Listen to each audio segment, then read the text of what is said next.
Ang pagkatamit masa niya. Itong sanaway. Pagkabuk na ako. So, this is it.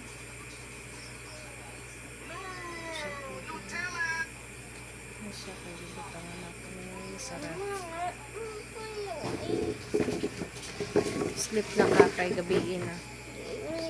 Nana ko wifi, matulog na noon ko sa'yo.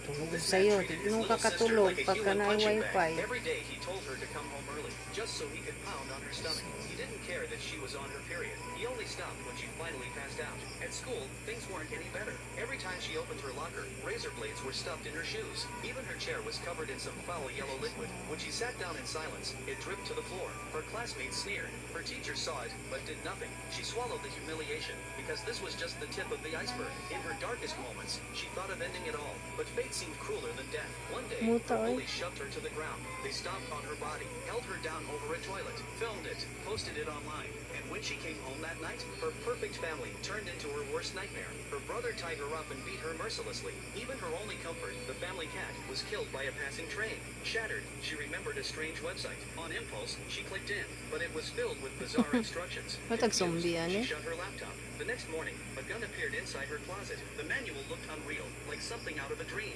She didn't believe it. At school, the torment started again. But this time, an older boy joined in. He wanted to take her first time. Cornered, broken, she finally snapped.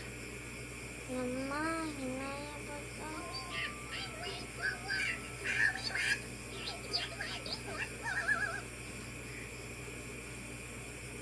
Mangga, mag-wifi ko. Ayun na, mag-sleep na sa'yo. Hindi na ako mag-sleep. Lahat doon saan. Mang, hindi na ako mag-sleep, Mang.